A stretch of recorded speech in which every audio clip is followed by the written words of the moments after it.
Hello, everyone, and welcome to this guest series session with Asif Chowdhury. Asif, it's great to have you here. And please, could you take a while to introduce yourself? Thank you. Thank you very much, Alan. Asif Chowdhury, I'm Doctorate of Business Administration. I've been currently, working in Riyadh, capital city of Saudi Arabia, and I'm working at Arrowad Group. It's a group of companies that they have, educational entities where they own national school, international school, and university. But the universities are going to take place the operation very soon. And we have also consulting unit, corporate values unit, which is called Arrowad for Building Values. We do have also other IT related and social homes related entities. So I'm currently assigned for Arrowad for Building Values, English speaking team. So currently my passion, my all the devotion towards values. I've been trying to know about values, understand, learn about it, and I've been trying to apply it.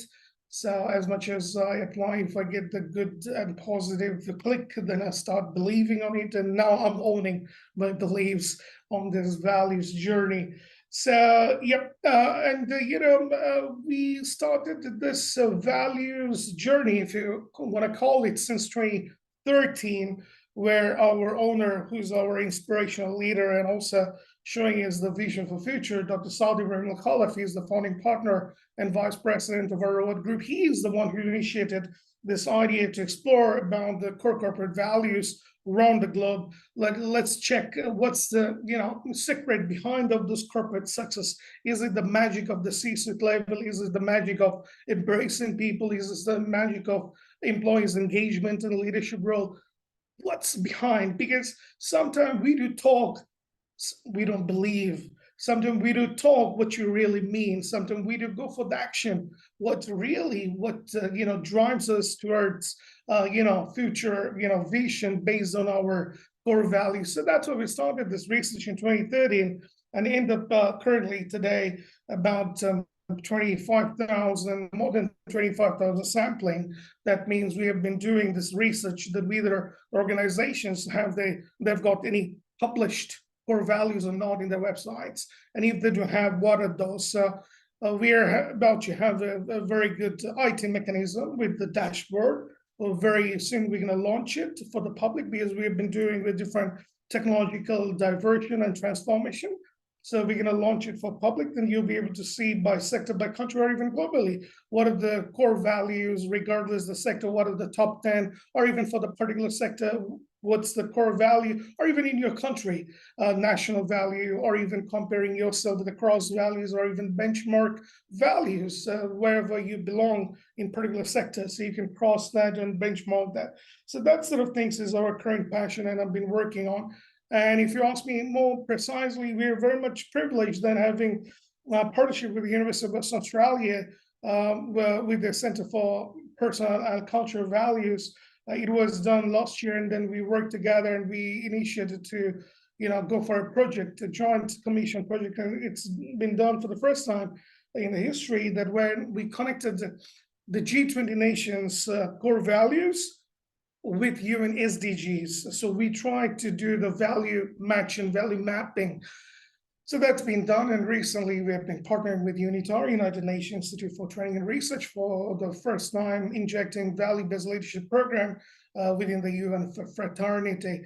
So we've been moving quite, I want to say comfortably, but again, we need everybody to embrace their values, and we'll be glad to contribute, support, and accelerate this journey because we know something that others don't know. Others don't know many things that we don't know. So once we are together, we can make things happen. We can make things better together. Whenever we are together, we are more stronger. So that's our belief. Yeah, and so good to hear. So first, congratulations on the fantastic progress that you're making in this space. But what I really enjoyed hearing you say there was not only the great work that you're taking forward, but also your willingness to collaborate with other people, because exactly like you say, nobody can do it on their own. And it's only when everybody joins together that you really can achieve great things. And it makes me feel quite humble, actually, because we're just going to have a conversation now, nothing like at the level of the work that you're doing, to the degree of complexity or impact. We're just going to have a values conversation between two people using the ValuesJam card game. So the first thing we're going to do is select a card at random. So what I'd like you to do is tell me how many times you'd like me to cut this card deck. Three times, Three. please. And okay, so I'm doing that. And now, would you like the left, middle, or right pile? Right pile, please. Okay, the right pile is this one.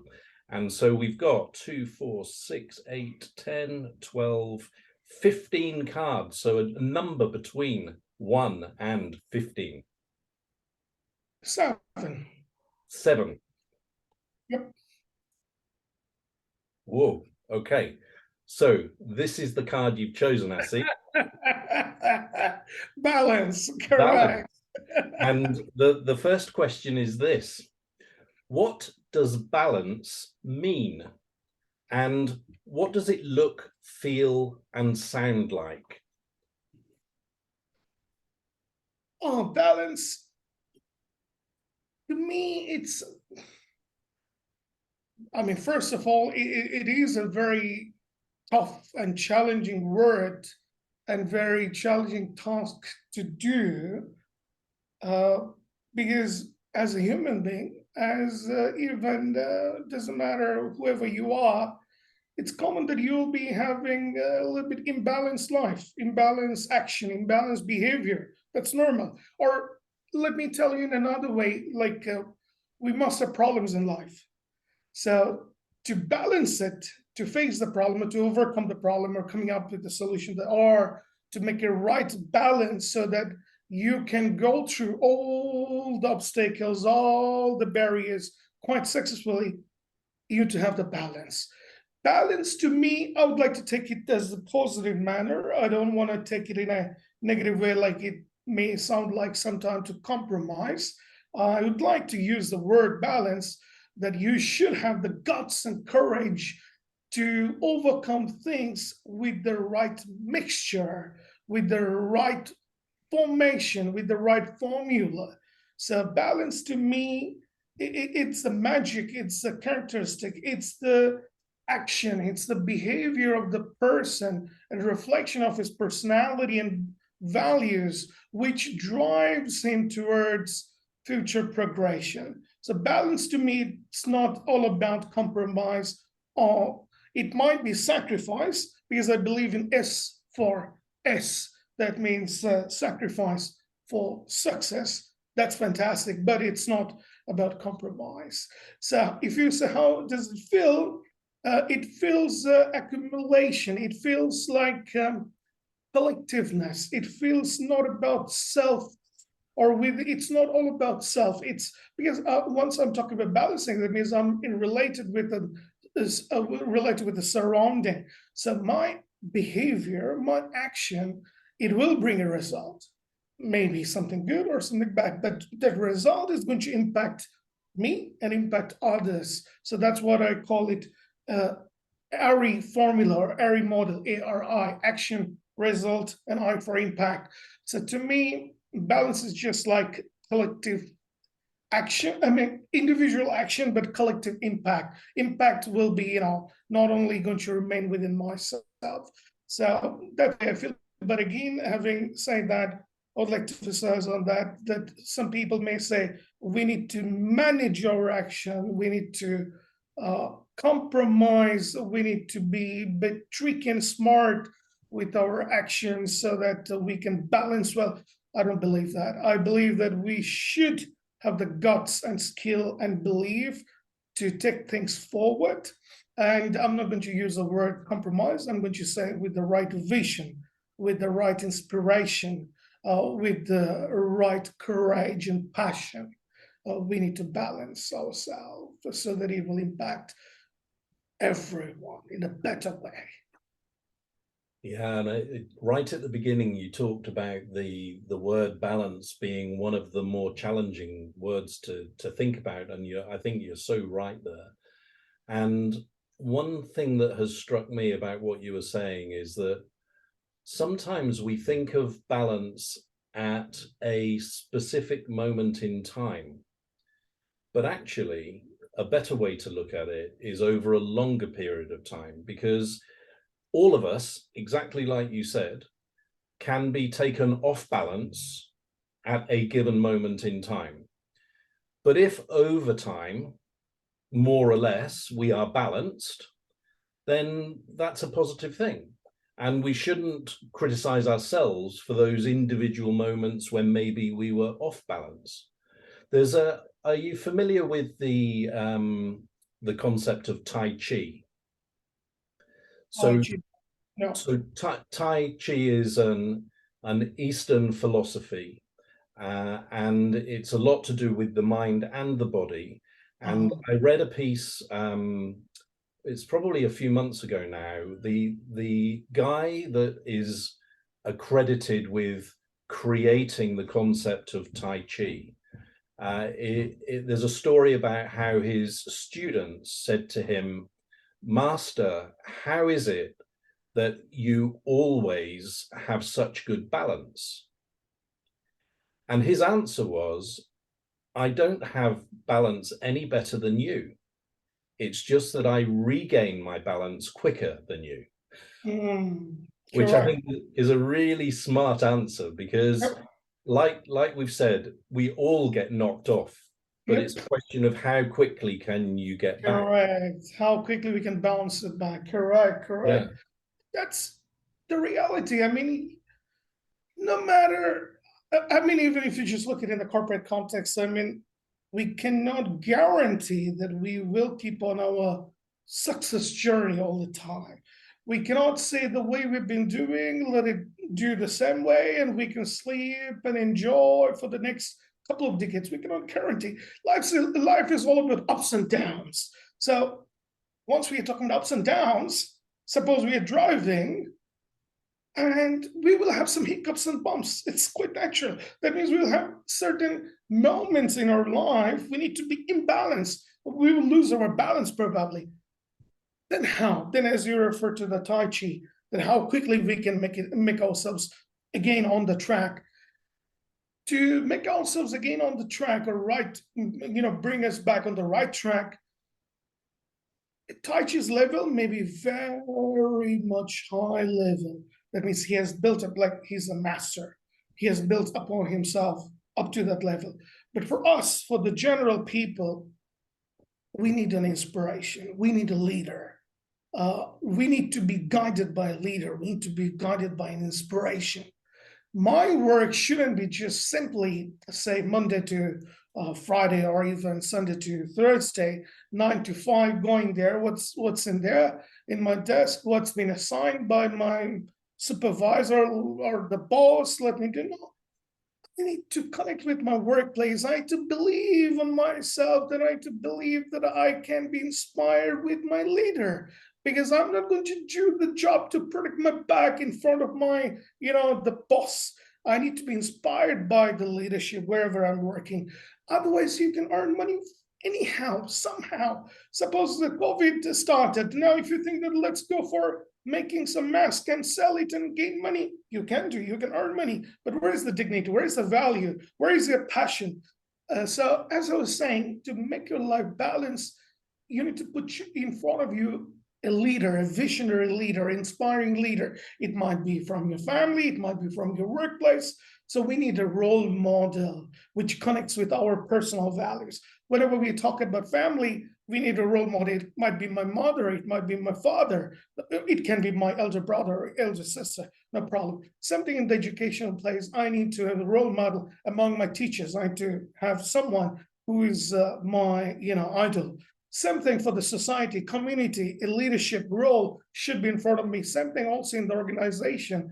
I need to have a role model who's going to inspire me, so that once I'm off track, I can pull myself, and bring myself on track, or he's the one who's going to pull me and put me on the right track. So I think absolutely right. So this is the way I think, in my opinion, it goes throughout our life, cycle by cycle. But throughout the experience and over time, with the progression of time, we reach up to the level, for example, as Tachi was saying, when you can drive yourself as an individual, then you can inspire yourself. You are your inspirational pill that time. You do not need to depend on others. Then once you look back, you're going to find hundreds, thousands, or millions of followers or supporters who would like to drive their journey towards you, and they would like to follow your pathway. I think that's a transformation. It happens like this. Yeah, and I think so. What we're saying here is that, because when you first started to talk about balance, you talked about looking within and having the guts and the courage to make decisions. You also mentioned values, and I think that's really important, because I've got this picture in my mind of a guy on a tightrope, and they have the long pole to help them keep their balance. That for me feels like the values. So you hold on to your values, and that helps you keep on this really small piece of rope that if you don't have your values, then you're going to easily fall off. So that's the looking within. But then what you also talked about is how you can look outside for inspiration as well. And so that combination of looking in and looking out to give you the balance. And in fact, actually, there's probably another story there about the balance between drawing on yourself and drawing on outside, and making sure the balance there is right. Okay. Yes. Not just always looking within, not always looking without. Maybe sometimes it's a bit more out, sometimes it's a bit more in, but being adaptable and flexible so that you can make conscious choices and then have the confidence that you've made the right choice. So to your point, that you don't feel as though you've compromised, you've just considered everything that needs to be considered. You've then used your foundation of your values in order to guide your final choice, and you are confident and comfortable with the balance of that final decision. Yep, absolutely, absolutely right. And with your current explanation, just triggered in my mind another thing. For example, we as employee comes from different background, different culture, probably different nationalities. Now we start working one place and we move to another. We sometimes nurture our personal values. Maybe we have identified them, or maybe we don't know, but it's somehow throughout our actions or behaviors, it reflects. Now, whenever we move on to one organization to another, and different organizations have different core values, whether they have published it or whether they do practice it or believe in on it,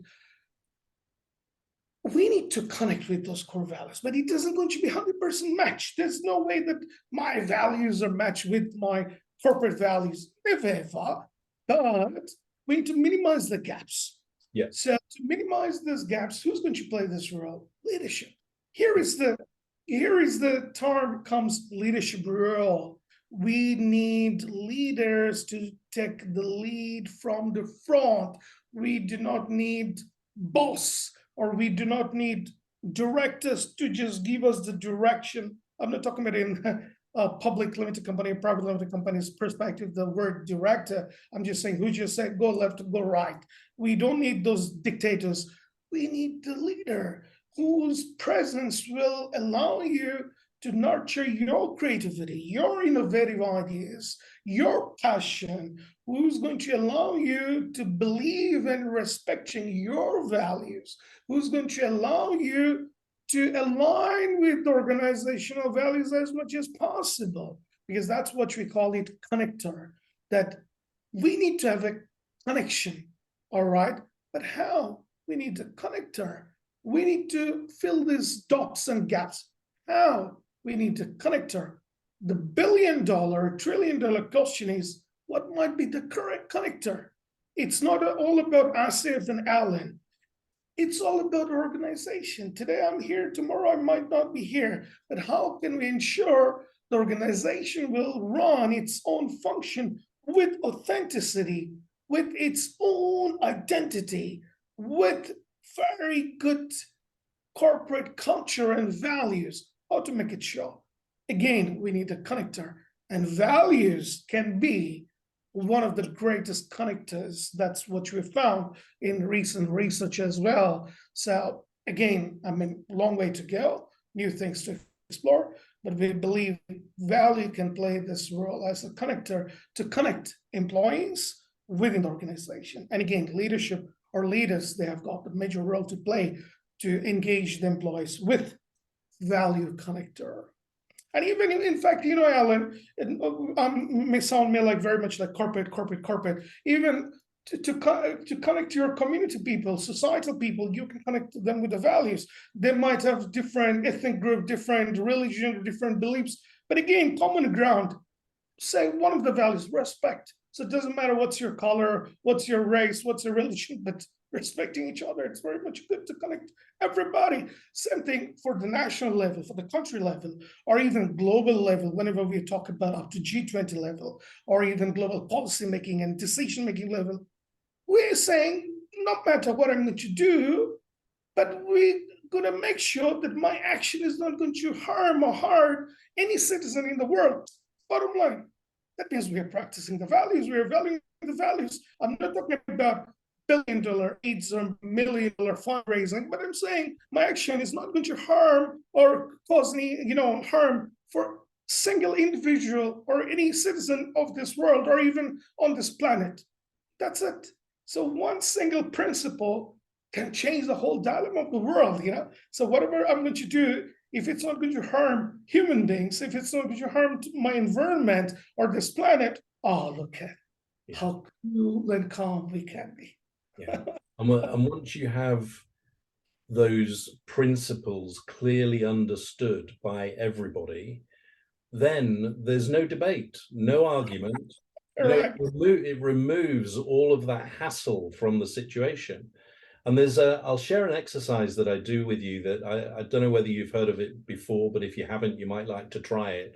So imagine that you have a group of people, and what I do is ask them to stand up and make some space for themselves, and then to close their eyes. Now, often these people might not know each other, so to close your eyes is a bit of a stretch for some people. And so quite often I find myself saying, you did notice that there was an S on the end of eyes. That means both eyes need to be closed, because you've got some people just peeking out. So then when their eyes are closed, you ask them to point to the ceiling with their right arm. So they're like this. And then ask them to keep their eyes closed, remain pointing with their right arm at the ceiling, and now to imagine where they think the direction north is. And so you give them a little bit of time to just consider, and then keeping their eyes still closed, to take their right arm from pointing at the ceiling to pointing where they think the direction north is. Mm. And then you invite them to remain pointing in the direction they think, but to open their eyes and to look around the room. Now, never has everybody been pointing in the same direction when I've done this exercise, and often the 4 points of the compass are covered. So then it's time to have a bit of fun. So normally I say to the person that has invited me to attend, I said, this guy said to me that you were all very intelligent people, and I really enjoy working with intelligent people. So why did you mess this up so badly, guys? And so you have a bit of fun, but the serious point is this, that if nobody tells you where the direction north is, how can anybody realistically expect you to be able to point in that direction? It's totally unreasonable. Mm-hmm. The same is true of values. We put 5 words up on the wall, and then we say, go and behave like that. And then we're shocked when the behavior is all different. So the secret is to take those values, that's a great start point, but then to explicitly explain what behaviors are expected in connection with those values, so everybody can then point in the same direction. And that exercise, for me, it can be done in like 5 minutes. and it explains 15 minutes of PowerPoint slides and all the rest of it. So it's really, really useful. Yeah, that's Let's move on to another question. So what I'd like to ask is, where have you noticed a lack of balance?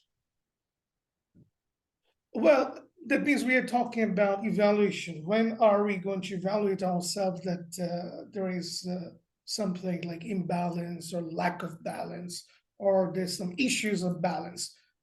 Uh, Again, once we are not comfortable with the situation, once we're not happy with the result, once we're not satisfied with the result, then we scratch it, we dig upon, we go for deep diving, we go for digging into the issue, why it happened, why it didn't work. And then we try to identify, for example, why where is the lack of balance. So to me, I believe that it's a matter of self-confidence building. It's a matter of having clarity of your vision. It's a matter of believing yourself. It's a matter of simplicity, not complexity. How simple you look at things, how simple you transform things to others, how simply you go for the execution and implementation. Lack of balance will come once you bring the complexities, once you import the heavy burdens, once you import some artificialism, once you import some compromise and some quick wins and shortcut routes, once you try to become someone else. You need to believe yourself. Nobody can be Asif other than I myself. Nobody is Asif. Nobody is Alan other than you, who's Alan Williams. We need to believe on it. There's no magic that how can I become the next Bill Gates? There's no magic that how can I become next Barack Obama? There's no magic that how can I become next Boris Johnson? I can open my eyes. I can open up my thought process. I can keep on observing. I can keep on knowing, understanding, learning what the others are doing. No harm about that at all. I should try to embrace their good practices, good behaviors, good actions. I'll try to learn, but I'm not going to copycat. So there's no formula that I need to go for 2 plus 2, then I need to go -3, I need to go for +1. There's no formula in life. I should remain the way I am. I should improve my values. I should improve my journey. I should make my vision clear for myself, not for others. We often, probably, in my opinion, do make the mistake. How many times do we work for us? How many times we do act for us? We need to ask sometimes in front of the mirror, probably, our actions, my actions, is this for me or for my boss, for my leader, for my organization, for my wife, for my society, for my community? We need to ask this to ourselves, probably. I think we are very selfish to us. We do not much care about our soul. We need to care about our soul. We have been, carrying forward our journey, keeping on fulfilling others' need, probably. Sometimes that's why we need to go for the mirror exercise. We need to look at ourselves. How far we do listen to our heart. How far we do justice to ourselves. We need to look at it sometime in that perspective. So whenever you're talking about the lack of balance, I think it will come once we have lack of confidence, lack of beliefs, lack of emotion, lack of values, lack of respect. Then might be the question may come, we're a little bit imbalanced and there's a lack of balance. But again, we should let it go the way it goes naturally. We shouldn't go for proactiveness. Okay, let me prepare. If I become off track, what should I do? Life doesn't go with that formula. So what's the best way to, nurture it naturally, normally? Having a very strong foundation of yourself, which is going to impact your journey and also impacting others in a positive manner. And what's the good foundation can be? Believing yourself, make your values more stronger, impactful. I think then you can make the, quite secure on-track journey, you might be off track, but you can pull yourself back quite very, quickly, and you'll not have that lack of balance issues once you have the confidence and once you have the value practices. Yeah, and I particularly like what you said about keeping things simple, because it's very easy to become distracted by complexity and detail. And this happens quite a lot in these Values Jam conversations. People often say, oh, I've remembered something that I haven't thought about for decades, and you've just done it to me now, because I worked for a company in the 1990s. And I remember this conversation has reminded me of a story from that time where the company issued all of the employees with a voucher that could be used in the company's hotels and restaurants around the country. And then, of course, they had to have some form of accounting system in place to account for these vouchers when they were redeemed. And what was discovered was that they were spending more money controlling the gift vouchers than the value of the gift vouchers. And so that was a brilliant example of imbalance, right? How stupid is that? So they made a brave decision, actually, that they would keep the vouchers in place because they were valued by the employees, but they would not control them. So that, they said, it's just not worth spending the money having that level of detail of knowledge. We're just not going to do it. And the other thing that I liked about what you said was this reliance on our foundation of values, because when we stray away from that, that's when we find ourselves in a state of imbalance. So let's take it, so that's a very specific example. Let's take the conversation a little bit more curious now. So on the list of questions, there's the option for you to make up your own question. So I'm going to invite you to ask your own question about balance, beginning with who, what, where, when, why, or how.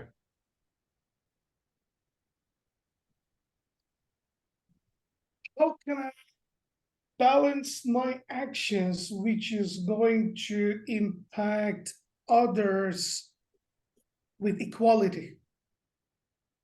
So say that again, Asif. How can I ensure my balance of actions, which is going to impact others with equality? That means it will impact others equally. Wow, that's a great question, because it really it makes me think of another question, because sometimes I'm not sure that equality is the answer. So imagine two young boys, and they both love football, and they're able to go to a local football match, but there's a fence, and the fence is 6 feet high. And one boy is 4 foot tall, and the other boy is 5 foot tall. And somebody comes along and gives them a crate, which is 1 foot tall, for each of them to stand on. So they've been given equal treatment, but only one can watch the match. So was that the right decision? So that's not answering your question, but I think what you've raised is a fascinating topic. Unfortunately, this is, I mean, in my opinion, this is what we are facing, the dilemma in today's world. Whenever you were mentioning about that hotel voucher redeem, I was having some naughty winks in my mind that just look at the richest nations in the world, the richest organizations of the world. They're trying to find out the policies, fund the solutions, how to help the poor nations, right? So if you look at their investment of their one, venture probably can support couple of poorest African nations, for example. So that was the naughty thinking I was having once I was listening about your hotel and also the redemption of the voucher.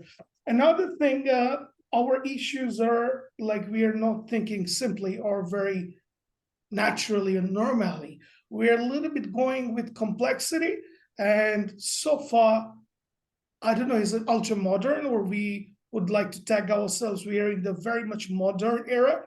Just you can try yourself. You can go out of your building, try to give someone a red rose or even a bunch of bananas or even a burger or croissant or anything to a stranger. I'm sure he or she is not going to accept your offer because he or she is going to think, why, who are you? Why you are giving it to me? But it might be natural that you're feeling for him or her and giving some food or giving a gift. But they're not ready to accept this. It's strange to them. They're going to think, who are you? What's your purpose behind? What's the agenda you're coming up with? What sort of benefits you're going to claim after giving this? You know, so we are coming, having some simplicity, complex. So this is the issue. Another thing is once you're talking about equality about those two boys and to just cross the fence, I think here we need to emphasize into a little bit into the niche. That means once we're treating to fulfill the needs, then we need to make sure it's equal. For example, now let's say I'm a rich guy, I'm going to provide charity to poor nation A, $100 billion. So then another middle income group contributes, where's my one? So I'm talking about on the need basis, we need to have equal treatment. For example, whenever we are having justice, once we are ensuring the justice in our legal practices, for example, we need to make sure we're listening from both who is accusing and who is just blaming others and who is the victim. So we need to give equal chance. So we are talking about that perspective. So I think then we can really ensure the equality. But again, to balance of our action and ensuring impact to others equally, it will never ever happen unless we have the common understanding or common mindset or common perspective or common connector. Common understanding, sometimes it's very challenging. Common, perspective, I mean, it's a daunting task. But common connector may allow us sometime to, embrace others' actions and treat it equally, probably. I think the other thing as well is to be clear about your purpose. So, for example, with those two boys at the football match, if the company, let's say it was a company or a charity that was giving out those crates, you could have one charity that said, it is our purpose to help every boy see further, so we're going to give everybody a 1-foot crate. Another charity might say, it's our purpose to enable boys to see the football match, and we will give them whatever size crate they need to be able to see over the fence. So by being clear about your purpose, it means that people can't criticize you like in the way that you described about the giving the aid to a country, because you can always say, well, this is our purpose. That's why we do it. So I think sometimes people forget the why and forget to explain it and leave themselves open to criticism as a result of that. And with your tagline, I would like to add, we need to balance between purpose and benefits. Yeah. Your purpose was great. Your intention was great, but it's not benefiting me. It's not fulfilling my need. It's not the right balance. Once it does, it's the impactful balance. And that's the thing we're looking for, impactful balance. Definitely. And I think the reason there is because often in this situation of the giver and the receiver, often the giver is too preoccupied with themselves rather than thinking of what is really needed. So for instance, in a situation between, say, the more developed countries and the less developed countries, who's to say that the developed countries know what the less developed countries need? Because So for instance, I was chatting to a guy in Sao Paulo, in Brazil. This was last year.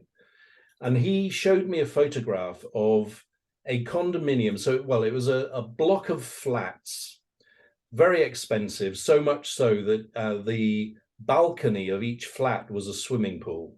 Mm-hmm. So, you can imagine. And then this was built next to the slums. And this guy explained to me that he had friends that lived in the slums who had great, strong friendships, even though they had no material wealth and, sometimes they didn't know how they were going to eat. But he was describing this situation, and then he was imagining what it must be like for a child to live in this expensive block of flats. So imagine, say, a 13-year-old boy, only child, no friends because they're not allowed out, spend all their time on their devices, compared to the deep friendship that is enjoyed by the equivalent child in the slums. And he was saying, it makes me wonder who is in the best situation, actually. And it's not always using material wealth as the measure, because often these more subjective matters are more valuable. And so who's to say who's in the best position?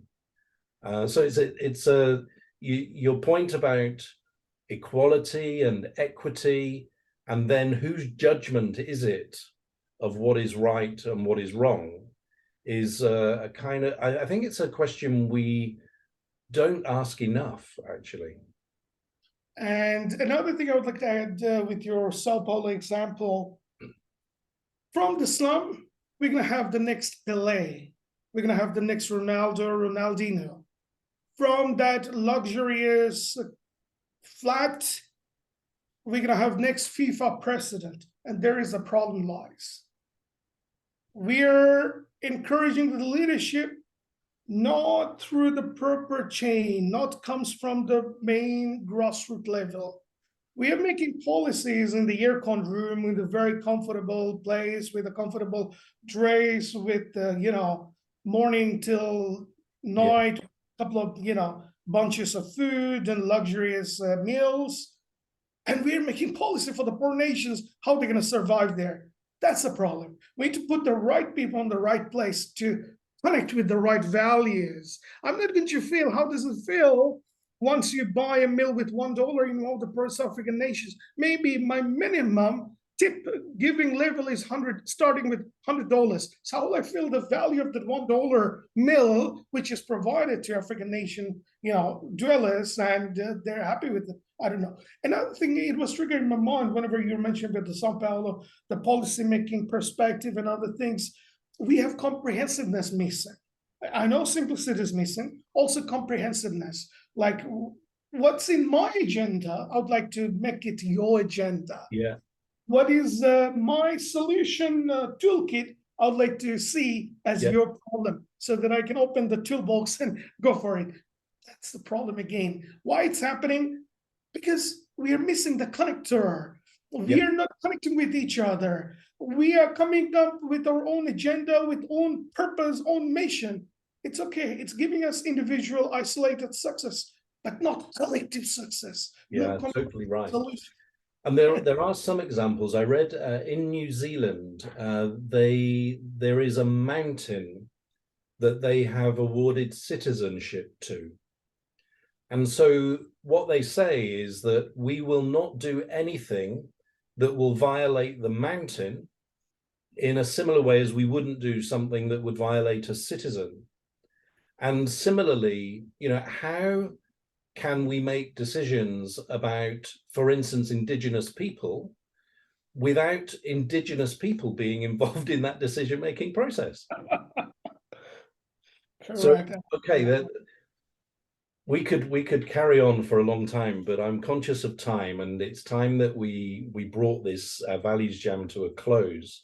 And the final question is always the same, Asif. So it is this: what are you encouraged to do differently about balance as a result of our conversation?